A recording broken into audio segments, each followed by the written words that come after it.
તમે ખોલશો સ્પષ્ટીકરણનું પુસ્તક એનો 6ઠ્ઠો અધ્યાય.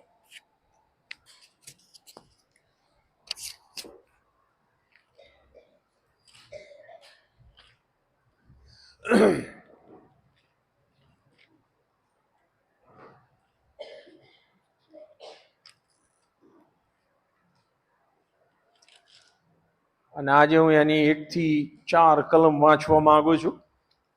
જો આપ લોકોએ બાઇબલ ખોલ્યું હોય તો આપણે ઊભા થઈએ, આપણો બાઇબલ ઊંચા કરીએ અને આપણો કરાર ગંભીરતાથી તાજો કરતા બોલીએ હોવા, કેમ કે તારો સેવક સાંભળવાના માટે અને પાળવાના માટે તૈયાર છે.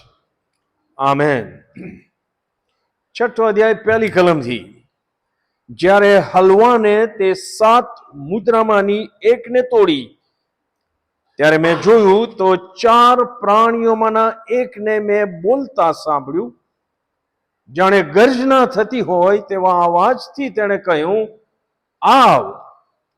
મેં જોયું તો જુઓ, એક સફેદ ઘોડો હતો અને તેના પર જે બેઠેલો હતો તેની પાસે એક ધનુષ્ય હતું અને તેને મુગટ આપવામાં આવ્યો અને તે જીતતો તથા જીતવા માટે નીકળ્યો.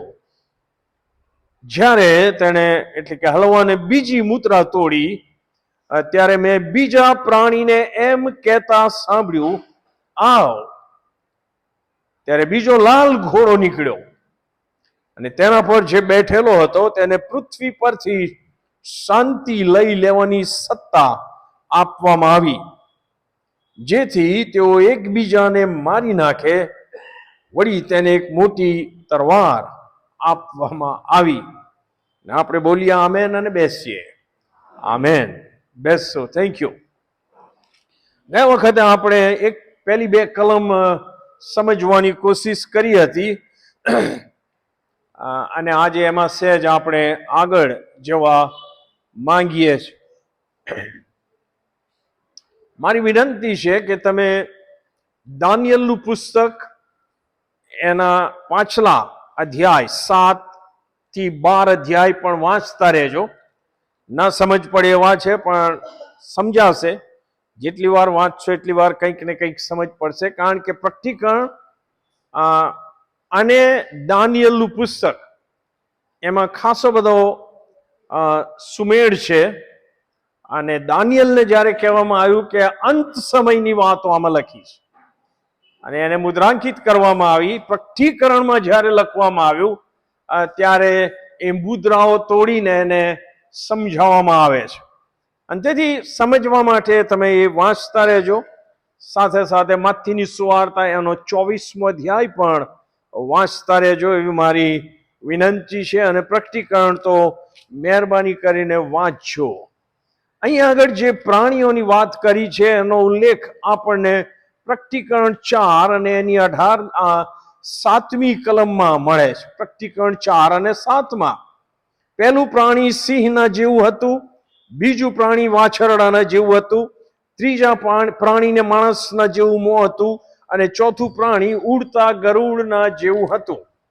અને તેથી તમે જુઓ તો અહીંયા જેમ જેમ હલવાન સીલ તોડે છે એ ઓળિયાના, તેમ તેમ આ ચારેય પ્રાણી વારાફરતી યોહાનને કહે છે કે આવ, તને સમજ પાડીએ શું થઈ રહ્યું છે.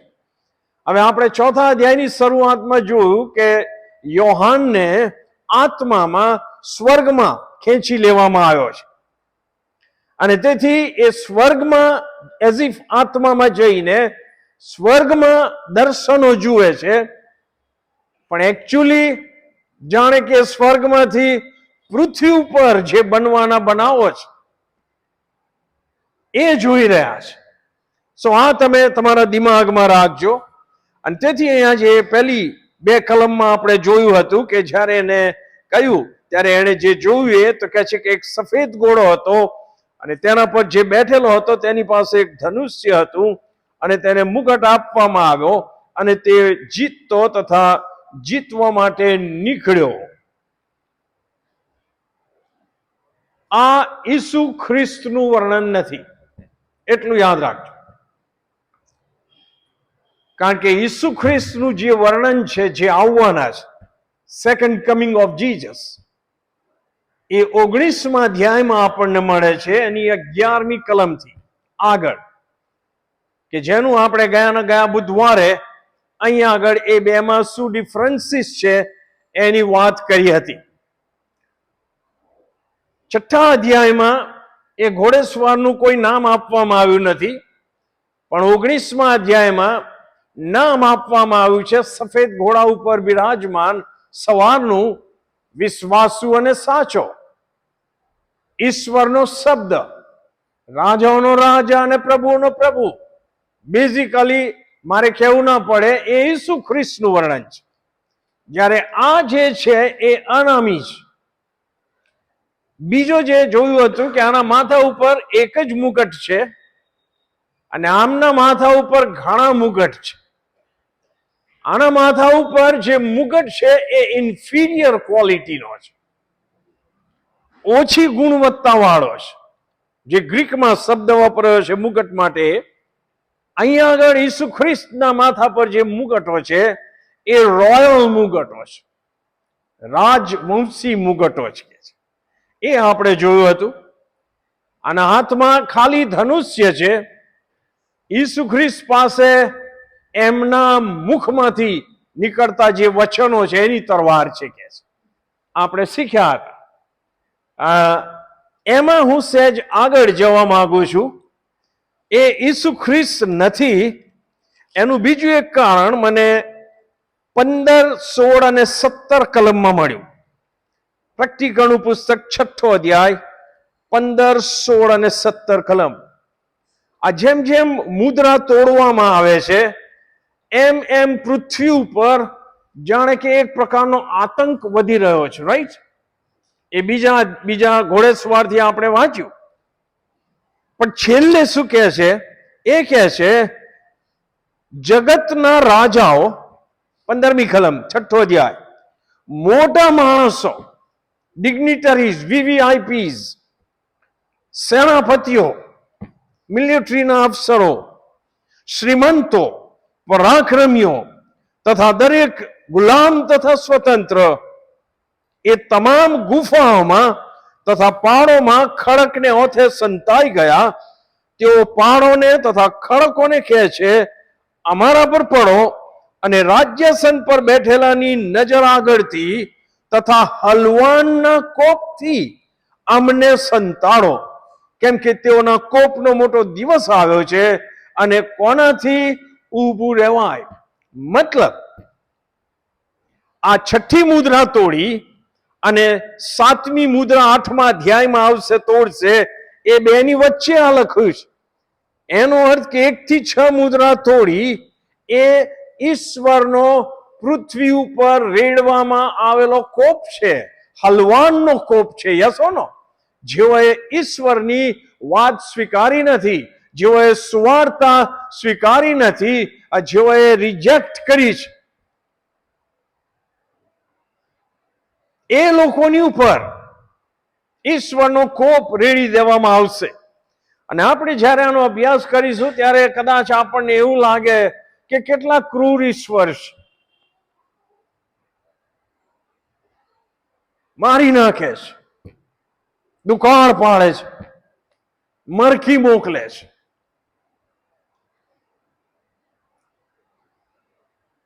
પણ વાલો, બાઇબલ એ પણ કહે છે કે ઈશ્વર જેના ઉપર પ્રેમ કરે છે એને શિક્ષા પણ કરે છે. હા કે ના?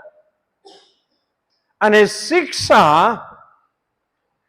એ જેને શિક્ષા કરે છે એને મળેલી છેલ્લી તક છે કે પાછો આવે. હા કે ના? મા બાપ બાળકને શિક્ષા કેમ કરે? મરી જાય એટલે, એનો સત્યાનાશ થાય એટલે ન, કે એ શીખે, એ પાછો આવે. સો ઈશ્વર એમનો કોપ રેડે છે, એની પાછળ પણ એમનો ઈરાદો એ છે કે એટલીસ્ટ કોઈક તો બચશે. પણ આપણે 15મી કલમથી આગળ વાંચ્યું કે પ્રભુની પાસે પસ્તાવા હૃદય જવાના બદલે ખડકોમાં ને ગુફાઓમાં ને એમાં સંતાઈ જાય છે. આ આખી પરિસ્થિતિ આપણે 6થા અધ્યાયમાં જોઈએ છે. અને તેથી પહેલો સવાર છે સફેદ ઘોડા ઉપર, એ ઈસુ ખ્રિસ્ત નથી. એનું બીજું એક કારણ છે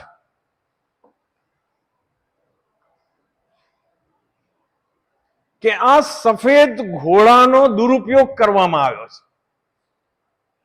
મેં પ્રાર્થનામાં કીધું કે હું સમજી શકાય રીતે, સહેલાઈથી સમજી શકાય રીતે સમજાવું, અને તેથી હું એ રીતે એને સમજાવવાની કોશિશ કરીશ. રાઈટ? જે 6થા અધ્યાયનો સફેદ ઘોડા ઉપરનો સવાર છે, એ જેમ જેમ બાઇબલ સ્ટડી કરીશું એમ તમને ખ્યાલ આવશે કે એ એન્ટી ક્રાઇસ્ટ છે, એ ખ્રિસ્ત વિરોધી છે. અને ખ્રિસ્ત વિરોધી હોવાના નાતે એણે સફેદ ઘોડાનો જાણે કે દુરુપયોગ કર્યો છે, અથવા સફેદ રંગનો દુરુપયોગ કર્યો છે. કારણ કે તમે પ્રકટીકરણમાં જ જુઓ અને સુવાર્તામાં જુઓ, આ તો જે ઉજળો રંગ છે, જે સફેદ રંગ છે, જે બ્રાઇટ રંગ છે, એ સ્વર્ગના માહોલનો રંગ છે. હા કે ના?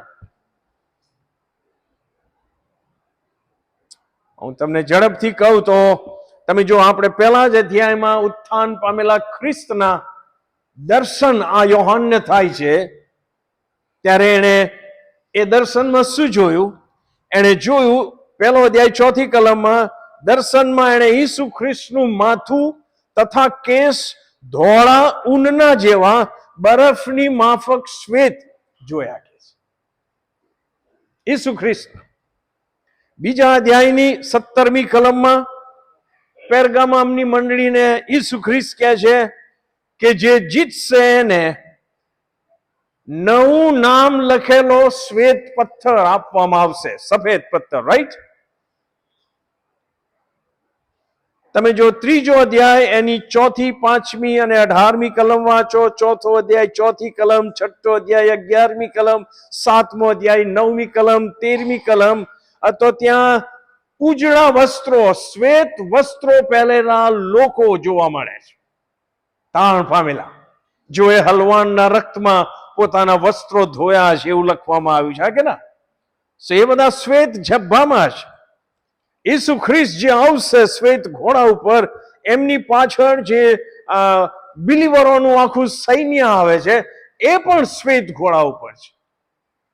આ શ્વેત કલર એ સ્વર્ગીય રંગનો છે, રંગ છે. તમે વાંચો 14મો અધ્યાય 14મી કલમમાં વ્હાઈટ ક્લાઉડની વાત કરી છે, સફેદ ઉજળું વાદળ. 20મો અધ્યાય જેના ઉપર બેસીને ઈશ્વર ન્યાય કરશે, એને વ્હાઈટ થ્રોન ઓફ જજમેન્ટ કહેવામાં આવે છે. અને થ્રોન પણ, એ રાજ્યાસન કે ન્યાયાસન તમે કહો, એ પણ સફેદ છે. તમે જો માથીના સુવાર્તાનો 28મો અધ્યાય 3જી કલમ, યોહાન 20 અને 12, ઈસુ ખ્રિસ્તનું પુનરુત્થાન થાય છે ત્યારે જે દૂતો દેખાયા, સ્વર્ગીય દૂતો, એ શ્વેત ઝભ્ભામાં હતા. Yes or no? They were white. અને જ્યારે ઈસુ ખ્રિસ્તનું સ્વર્ગારોહણ થાય છે અને શિષ્યો એક નજરે તાકી રહ્યા છે, ત્યારે એમને જે જવાબ આપે છે કે જે રીતે એને જતા જુઓ છો એ જ રીતે પાછા આવશે, એ પણ ઉજળા વસ્ત્રો પહેરેલા દૂતો છે.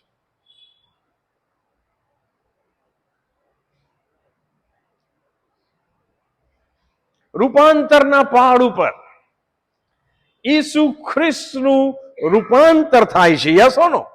એલિયા અને મૂસાની હાજરીમાં. અને પિત્તરે અને બીજા 2 શિષ્યોએ જે જોયું, એ શું જોયું? એમણે પ્રકાશના જેવા ઉજળા વસ્ત્ર જોયા. ઈસુ ખ્રિસ્ત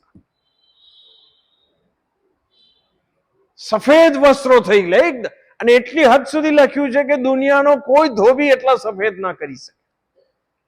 એ મહિમાવંત.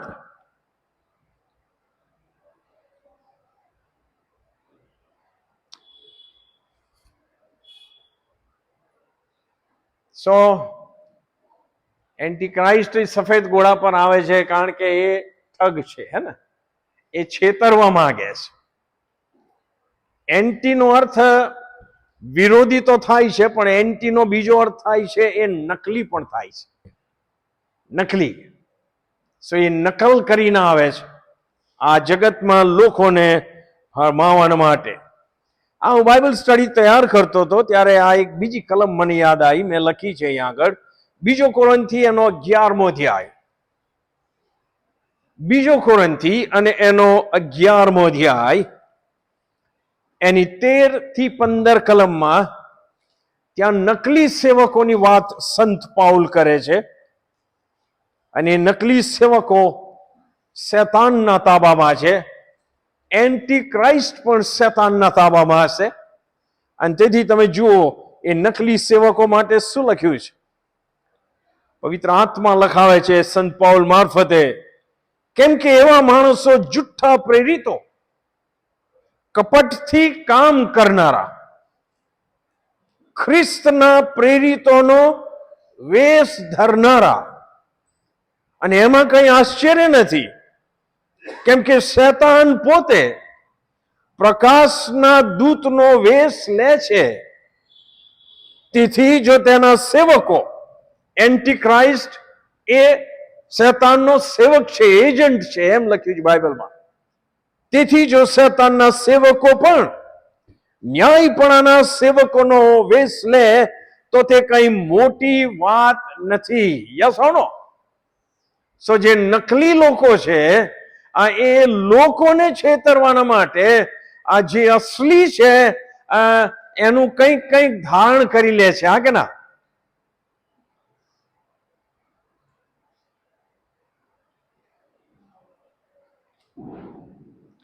અને તેથી ત્યાં લખ્યું છે તેઓના કામ પ્રમાણે તેઓનો અંત થશે. આપણે જોઈશું પ્રભુ જીવતા રાખશે તો એન્ટી ક્રાઇસ્ટનો જે અંત આવે છે, પછી જે જૂઠો પ્રબોધક છે એનો જે અંત આવે છે, અને ખુદ શેતાનનો જે અંત આવે છે આપણે જોઈશું. પણ એના સેવકોનો અંત એવો જ આવવાનો ને. અરે બોલો ના. We have to be very, very careful. I don't know, પણ તમે જો કોઈ ડોનને બતાવવાનો હોય તો એ વ્હાઈટ કપડામાં જ દેખાય. તમને ખબર? યસ હો નો? I don't know why. નકલી શરીફ હે ને? અરે હા તો કહો. એનીવે, આ તો એક વિચાર મને આવ્યો, મૂક્યો મેં. બીજું જે આ સવાર માટે લખવામાં આવ્યું છે એના ઉપર બી મેં વધારે વિચાર કર્યો, સ્ટડી કર્યો. અને તે લખ્યું છે, અને તે જીતતો તથા જીતવા માટે નીકળ્યો. એને એ ધીમે ધીમે બધું સર કરતો હતો. યસ હો નો? એક જ ઘામાં એને સર કરી લીધું નથી. It tax time.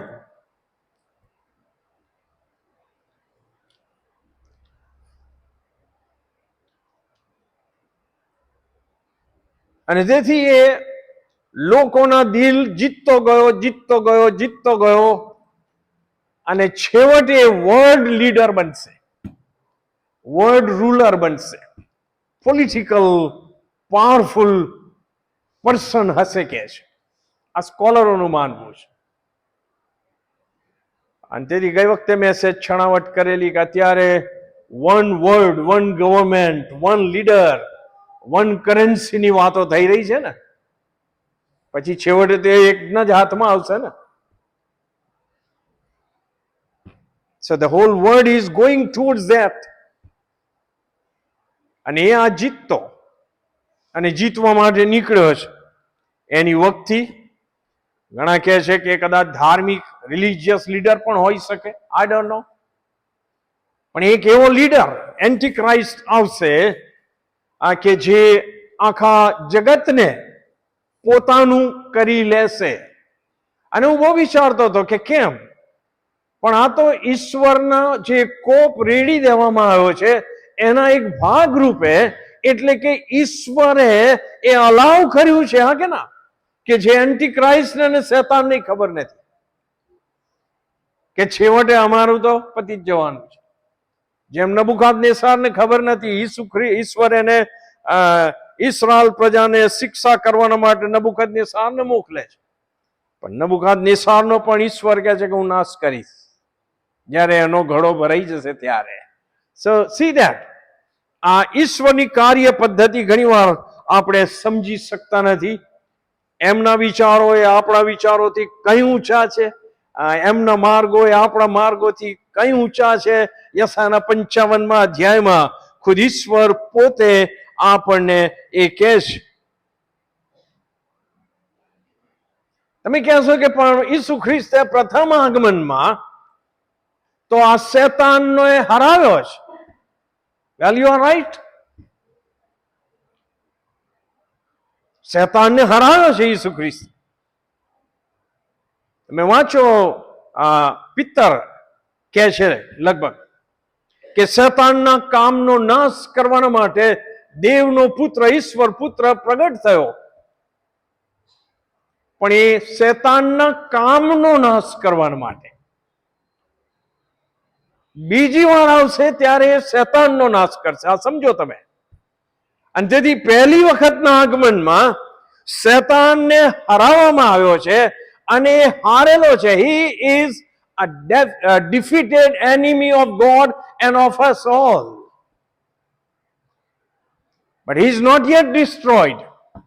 હજી એનો નાશ થયો નથી, અને એટલે આ બધી માથાકૂટો કરે છે. જેમ એને એમ છે કે હજી એને આશા છે કે હું જીતીશ, જેમ હારો જુગારી બમણું રમ્યા કરે એમ એને એવું છે કે હું જીતીશ. It's not going to happen. કારણ કે તમે જો 19મો અધ્યાય વાંચો તો ત્યાં પણ લખ્યું છે, અને ઈસુ ખ્રિસ્ત એમને લડાઈઓ લડવી નહીં પડે કે આજે રશિયા જીત્યો ને કાલે અમેરિકા જીત્યા. ના, એ તો આવશે, એક ઝાટકે વાર્તા પૂરી કરી દેશે. તમે જો એની ઝાંખી લખી છે 2 થેસ્સલોનિકી એનો 2 અધ્યાય અને 8મી કલમમાં. ત્યાર પછી તે અધર્મી પ્રગટ થશે, એટલે કે એન્ટી ક્રાઇસ્ટ. અને પ્રભુ ઈસુ માત્ર ફૂંકથી તેનો સંહાર કરશે તથા પોતાના આગમનના પ્રભાવથી એનો નાશ કરશે. ઈસુ ખ્રિસ્તના સેકન્ડ આગમન નો પ્રભાવ જ એટલો બધો હશે કે શેતાન હારશે. હારશે નહીં, શેતાન ગયે ખામશે. દાનિયેલનું પુસ્તક વાંચશો તો ત્યાં એ પણ લખવામાં આવ્યું છે કે કોઈની દરમિયાનગરીથી એનો નાશ ન થાય. ઈસુ ખ્રિસ્ત આવશે. It's written there, right? ત્રીજી જે બાબત મારા ધ્યાનમાં આવીએ કે તમે જો બીજી, ત્રીજી, ચોથી મુદ્રાઓ તોડવામાં આવી વગેરે વગેરે, ત્યાર પછી પૃથ્વીની હાલત કફોડી થઈ રહી છે. જે લાલ ઘોડા પર આવે છે, લખ્યું છે પૃથ્વી પરથી શાંતિ લઈ લેવા માટે આવે છે, રાઈટ? જે કાળો ઘોડા પર આવે છે એના લીધે દુકાળ આવવાનો છે. જે ફિક્કો, જેના પર મરણ છે, એ મરણ લઈને આવશે જુદી જુદી રીતે. અને 1/4 of the population of the world એ મરણ પામશે કે છે. આ એની પાછળ આવનારા સવારો છે, હા કે ના? આ જે એન્ટી ક્રાઇસ્ટ છે એના પછી એ સફેદ ઘોડા પર આવે છે, પછી લાલ ઘોડા પર આવે છે, પછી કાળા ઘોડા પર ને ફિક્કા ઘોડા પર ને એમ જે આવે છે એ બધા એની પાછળ આવી રહ્યા છે, હા કે ના? જયારે ઈસુ ખ્રિસ્તની પાછળ જે આવે છે એ પ્રકટીકરણ 19 અને 14માં લખ્યું છે કે આકાશમાંના સૈન્યો, દૂતો સફેદ ઘોડા પર ઉજળા શુદ્ધ બારીક સણના વસ્ત્રો પહેરેલા તમે જો પરાક્રમી દૂતો સહિત અને સંતો સહિત ઈસુ ખ્રિસ્ત આવવાના છે. ત્યાં લખ્યું છે એ પ્રમાણે તેઓ હલવાનની સાથે લડશે. કોણ? આ એન્ટી ક્રાઇસ્ટ જે બધા રાજાઓને ભેગા કરશે, હલવાનની સાથે લડશે અને હલવાન તેઓને જીતશે, કેમ કે એ પ્રભુઓના પ્રભુ તથા રાજાઓના રાજા છે અને એમની સાથે જેઓ છે, એટલે જેઓ તેડાયેલા, પસંદ કરેલા તથા વિશ્વાસુ છે, તેઓ પણ જીતશે અને એમાં આપણી ભાગીદારી હશે. આ વિશ્વાસથી આપણે માનવાની જરૂર છે. આ બધું તમે જ્યારે વાંચો ત્યારે યાદ કરજો અને પ્રભુ ચોક્કસ આપણા વિશ્વાસને દ્રઢ કરશે. હવે બીજી મુદ્રા જ્યારે તોડવામાં આવી ત્યારે શું થયું? ત્રીજી કલમ. જ્યારે હલવાને બીજી મુદ્રા તોડી ત્યારે મેં બીજા પ્રાણીને, કે જે વાછરડાના જેવું હતું, એમ કહેતા સાંભળ્યું, આવ. ત્યારે બીજો લાલ ઘોડો નીકળ્યો અને તેના પર જે બેઠેલો હતો તેને પૃથ્વી પરથી શાંતિ લઈ લેવાની સત્તા આપવામાં આવી, જેથી તેઓ એકબીજાને મારી નાખે, અને વળી તેને એક મોટી તલવાર આપવામાં આવી. આ જે બીજો સવાર છે લાલ ઘોડા પર, એ આતંકવાદી છે ને? અરે બોલો ને. આતંકવાદીનો જે આખો મકસદ હોય છે શું છે? બીક ફેલાવવાનો, શાંતિ હણી લેવાનો. યસ હો નો? અત્યારે જગતમાં આપણે બહુ થોડા પ્રમાણમાં જોઈએ આટલા ભયંકર કિસ્સા, પણ એ વખતે બધું બહાર સીમાની. હવે એની સામે સમજો કે આને શાંતિ હણી લેવાનો ની સત્તા આપવામાં આવી છે. એ શેતાને આપી અને શેતાનને ઈશ્વરે અલાવ કરે કે ઓકે, તાર થાય કરી લે, જા. જેમ અયુબ માટે કરેલું ને એ રીતે. એનીવે, હવે જે ડિફરન્સ આપણે જોવા માંગીએ છીએ, તો એની સામે ઈસુ ખ્રિસ્તનું ટાઇટલ શું છે? શાંતિના અનુસંધાનમાં ઈસુ ખ્રિસ્તનું શીર્ષક શું આપવામાં આવ્યું છે? શાંતિનો સરદાર, ધ પ્રિન્સ ઓફ પીસ. યસાયા 9 અને 6 માં લખ્યું છે. ઈસુ ખ્રિસ્ત એ શાંતિના સરદાર છે, સોર્સ ઓફ વેરી પીસ. અને તેથી જ લખ્યું છે ને ફિલિપી 4:4-7 કે ગમે એટલી તકલીફ હોય, સંત પૌલ જેલમાં બેસીને, પ્રભુના લીધે જેલમાં બેસીને લખે છે અને કહે છે કે પ્રભુમાં સદા આનંદ કરો. હું ફરીથી કહું છું કે આનંદ કરો. તમારી સહનશીલતા સર્વ માણસોના જાણવામાં આવે. પ્રભુ પાસે છે, કશાની ચિંતા ના કરો, પણ દરેક બાબતમાં. કેટલી બાબતમાં કરીએ છીએ? પણ દરેક બાબતમાં પ્રાર્થના તથા વિનંતીઓ વડે આભાર સ્તુતિ સહિત તમારી અરજો દેવને જણાવો, અને દેવની શાંતિ, શાંતિનો સરદાર ઈસુ ખ્રિસ્ત, દેવની શાંતિ જે સર્વ સમજ શક્તિથી પર છે, તે ખ્રિસ્ત ઈસુમાં તમારા હૃદયોની અને મનોની સંભાળ રાખશે. ગમે એટલા મોટા પ્રશ્ન હોય, પરિસ્થિતિ હોય, સમસ્યા હોય, માંદગી હોય, તકલીફ હોય, એ બધાની ઉપર જે શાંતિ મળે છે, એ શાંતિ આપનાર એ ઈશ્વર છે ઈસુ ખ્રિસ્તમાં. યસ હો નો? અને વલો આજની તારીખમાં પ્રભુના બાળકો એ અનુભવે છે. તમે જો હેરોદ રાજાએ યાકૂબનો શિરચ્છેદ કરાયો પ્રેરિતોના કૃત્યના 12મા અધ્યાયમાં, અને યહૂદીઓને ગમે છે એટલે એને પિત્તરને પણ પકડ્યો. પણ પાસખા પર્વ શરૂ થયેલું એટલે એ પિત્તરને જેલમાં પૂરે છે. અને હવે બીજા દિવસે એને પણ બહાર કાઢીને એનો શિરચ્છેદ કરવાનો હતો. મંડળી પ્રાર્થના કરતી હતી પિત્તર માટે, અને ઈશ્વર દૂતને મોકલે છે. ત્યારે પિત્તર ઘસઘસાટ ઊંઘતો હતો. અલ્યા કાલે તારો સિરજ છે અત્યારે ઊંઘી ગયો ઘસઘસાટ. દૂતે એને કુંખમાં મારીને ઉઠાડવો પડે કે ઉઠ ચલ મારી પાછળ બાર. C that. એ શાંતિ ક્યાંથી આવી? પરિસ્થિતિ નથી આપતી, પ્રભુમાં એ શાંતિ મળે છે. અને એ શાંતિ આપનાર એ ઈસુ ખ્રિસ્ત છે.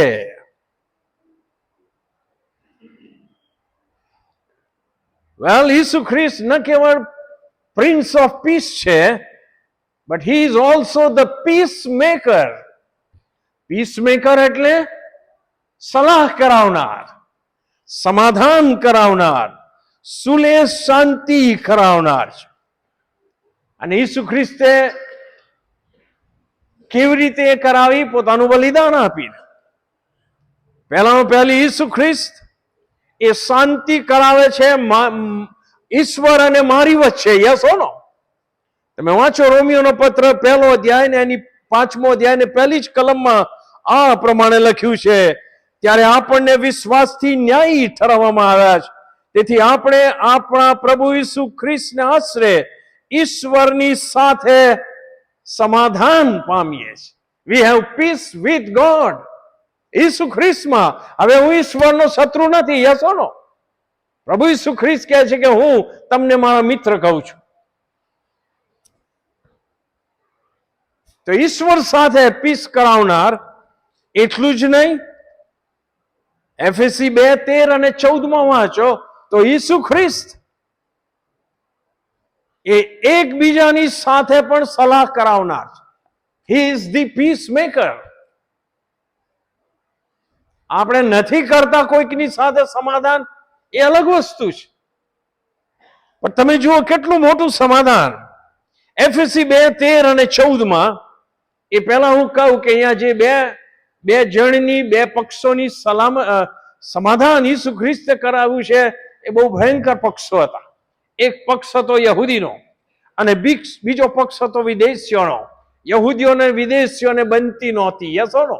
વાંચો યોહાનની સુવાર્તા 4 અધ્યાયમાં સમરૂની સ્ત્રી ઈસુ ખ્રિસ્તને કહે છે કે તું યહૂદી થઈને હું સમરૂની છું, મારી પાસે પાણી કેમ માગે છે?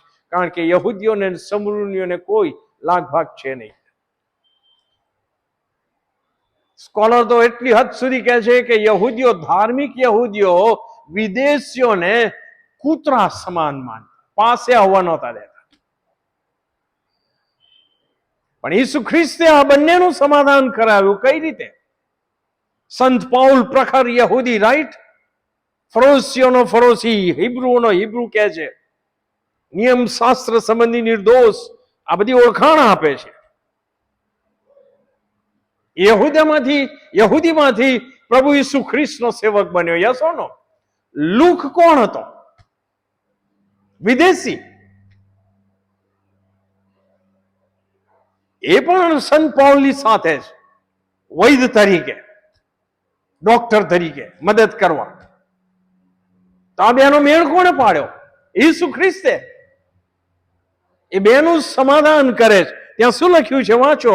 પણ તમે જો પહેલા દૂર હતા, સંત પાઉલ લખે છે વિદેશીઓમાંથી ખ્રિસ્તી થયેલાઓને, એ કહે છે પણ તમે જો પહેલા દૂર હતા તે તમે હમણાં પાસે ખ્રિસ્ત ઈસુમાં ખ્રિસ્તના લોહીએ કરીને પાસે આવ્યા છો. કેમ કે તે એટલે કે ઈસુ ખ્રિસ્ત આપણું સમાધાન છે, આપણી પીસ છે. તેમણે બંનેનું એક કર્યું છે અને આપણી વચ્ચેની આડી ભીત પાડી નાખી. વાહ!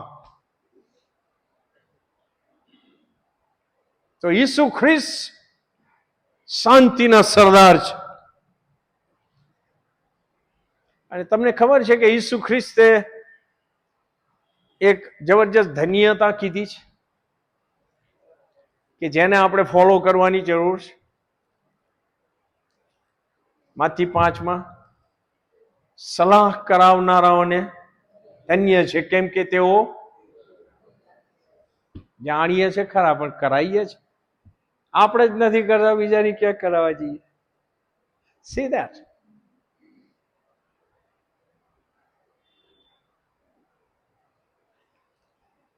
આપણને સમાધાન કરાવવાની સેવા, પીસ મેકર તરીકેની સેવા સોંપવામાં આવી છે.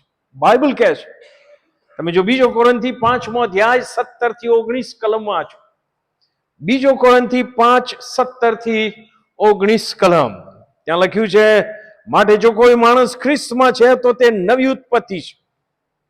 અને નવી ઉત્પત્તિનું જે પ્રૂફ છે કે ઝઘડા કરાવનાર નહીં, પણ એ સલાહ કરાવનાર હોય છે. હા કે ના?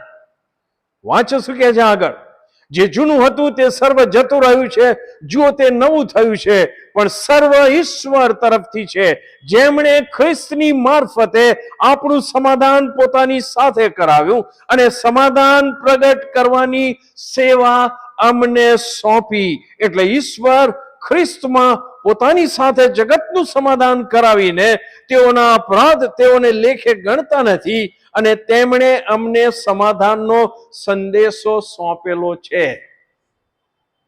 પેલો આતંકવાદી પૃથ્વી ઉપરથી શાંતિ લઈ લેવા માટે આવે છે, આવવાનો છે. એને ઓલરેડી ચાલુ કરી દીધું છે શેતાને, પણ એ વખતે ઇન્ટેન્સિટી બહુ હશે, રાઈટ? જ્યારે પ્રભુના બાળકો તરીકે આપણે પીસ મેકર તરીકે રહેવાનું છે. આપણને સમાધાન આપણું કરાવવામાં આવ્યું છે, સમાધાનનો સંદેશો આપણને સોંપવામાં આવ્યો છે, સમાધાનની સેવા આપણને સોંપવામાં આવી છે.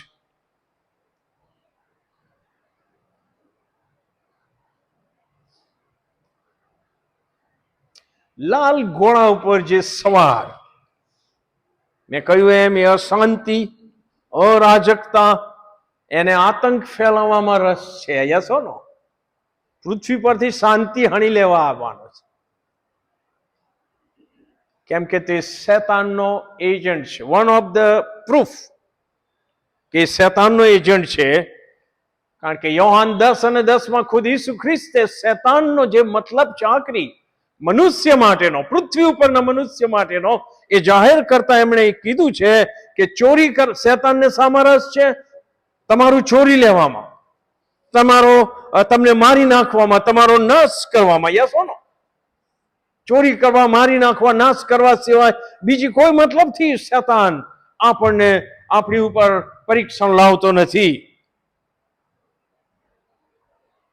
અને તેથી એના એજન્ટ તરીકે આ સવારને પૃથ્વી પરથી શાંતિ લઈ લેવાની અને મરણ અને નાશ કરવાની સત્તા જાણે કે આપવામાં આવી છે. જે બીજો ડિફરન્સ આપણે જોઈએ છે કે ઈસુ ખ્રિસ્ત આ જગતમાં પાપનું હરણ કરવા માટે આવ્યા, રાઈટ? ઈસુ ખ્રિસ્ત જ્યારે આવતા હતા ત્યારે યોહાન બાપ્તિસ્મા કરનાર શું કહે છે એના શિષ્યોને? જો દેવનું હલવાન જે જગતનું પાપ હરણ કરે છે. શેતાનને આવતું જોઈને ઈસુ ખ્રિસ્ત શું કહે? જુઓ જે જગતની શાંતિ હરણ કરે છે. C that? આ ડિફરન્સ છે બંનેમાં.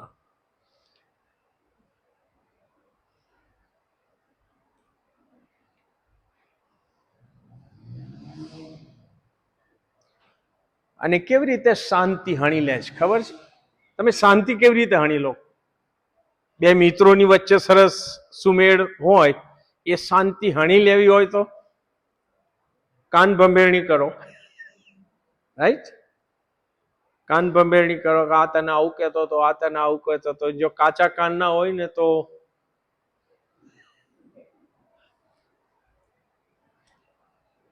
નીતિ વચનમાં કાન ભંભેરણી કરનાર વિશે બહુ લખ્યું છે, વાંચો. કુસંપનું બીજ વાવીને શાંતિ હણી લેવાય છે. કુસંપનું બીજ વાવીને. તમે જો 3જા અધ્યાયમાં પાપે પ્રવેશ કર્યો, શેતાનના તાબામાં આવી ગયા. 4થા જ અધ્યાયમાં કાઈને હાવેલનું ખૂન કર્યું. કુસંપ. તો કુસંપનું બીજ વાવનાર એનો મુખ્ય સૂત્રધાર શેતાન છે, યાદ રાખજો સાહેબ. અને તેથી નીતિ વચન 6ઠો અધ્યાય 16 થી 19 કલમો મને બહુ ગમે. નીતિ વચન 6:16 થી 19 કેવળ વાંચીશ. ત્યાં લખ્યું છે 6 વાના યહોવા અધિકારે છે. અને પ્રભુના બાળકો તરીકે યહોવા ઈશ્વર જે વાના ધિક્કારતા હોય જે બાબતોથી એમને કંટાળો આવતો હોય એ બાબતોને આપણે ધિક્કારવું જોઈએ કે નહીં? એનાથી આપણે કંટાળવું જોઈએ કે નહીં? કે એને કે પછી એમાં જીવવું જોઈએ? ન શું કહે છે? 6 વાના યહોવા ધિક્કારે છે. આ 7 વાના પ્રભુને યહોવાને કંટાળો ઉપજાવે છે. અને 7 લિસ્ટ આપવામાં આવે છે. ગર્વિષ્ઠ આંખો,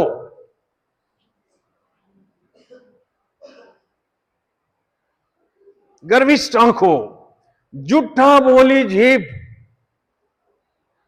નિર્દોષ લોહી વેવડાવનાર હાથ. એનું કામ છે ને, આપણું નહીં. દુષ્ટ તરંગો રચનાર હૃદય, આને કંટ્રોલ કરવાની જરૂર છે. વિચારો, કારણ કે અહીં હાજર હોઈએ પણ દિમાગ ગેરહાજર હોય. હે ને? અરે બોલો ને.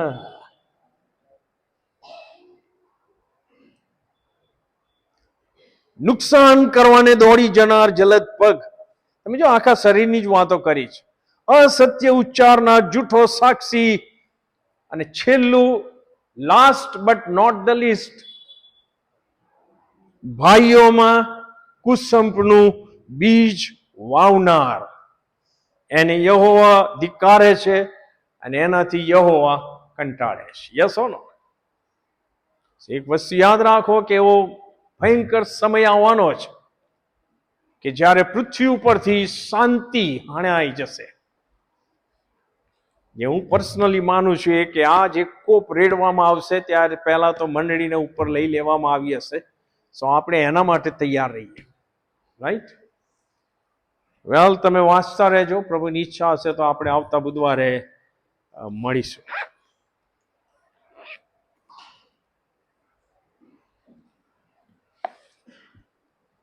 પ્રાર્થના કરાવીએ પહેલા અમારા ખાસ નડિયાદથી 2 ભાઈઓ આયા. મંજીત, કમ. કોણ છે તમારી સાથે બીજું? કમ કમ કમ. ઓ વોલેસ છે? ના,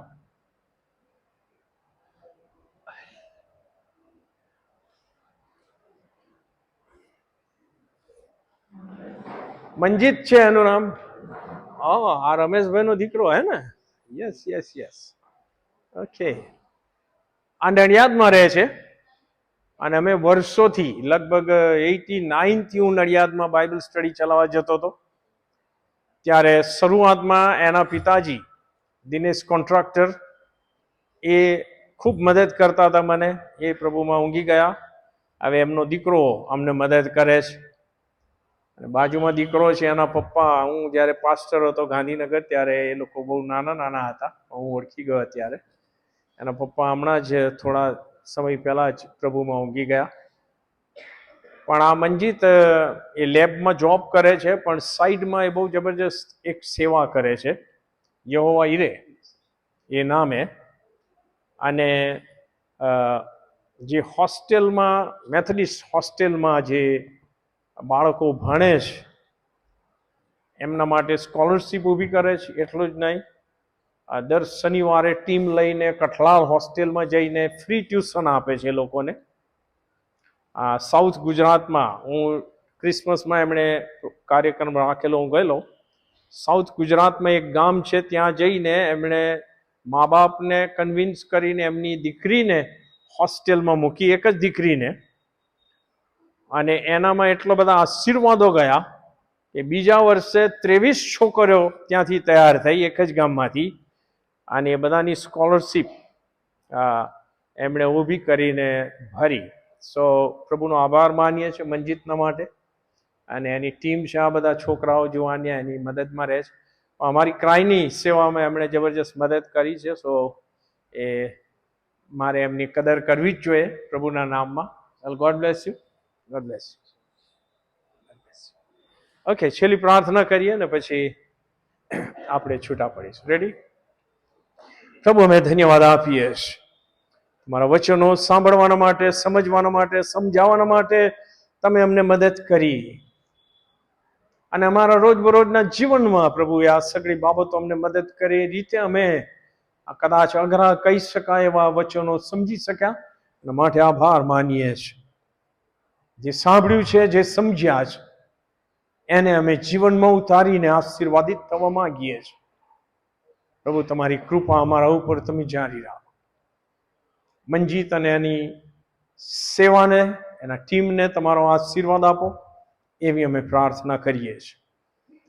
અમે છૂટા પડીશું, જગતમાં જઈશું, સંકટો, મુશ્કેલીઓ, પ્રશ્નો, મૂંઝવણો, પરીક્ષણો, આકર્ષણો, પણ એ બધામાં તમારો હાથ પકડીને તમારા ચીંધેલા માર્ગમાં ચાલવા માટે તમે અમારી સહાય કરતા રહેજો, એવી વિનંતી સાથે અમે તમારી આણ સ્વીકારીએ છીએ. અમારી પ્રાર્થના ઈસુ નાઝારીના નામમાં તમે સાંભળો અને માન્ય કરો. આમેન. આમેન. વેલ, 2 વખત જોશથી હાલેલુયા બોલીએ અને પ્રભુને માન આપીએ. આપણે ready? Hallelujah! Hallelujah! Well, good night and God bless you. One prayer request કે કાલે સવારે અમે બરોડા જઈશું. ગુરુ, શુક્ર, શનિ 3 રાત્રિ મીટિંગો છે એક ચર્ચમાં, અને રવિવારે ભક્તિ સભામાં અને ત્યાર પછી પણ એક સંગતમાં પ્રભુના વચનો આપવાના છે. સો અમારા માટે પ્રાર્થના કરતા રહેશો એવી વિનંતી છે. આપ સર્વના સાથ સહકાર માટે ફરીથી આભાર. God bless you all. Good night and God be with you.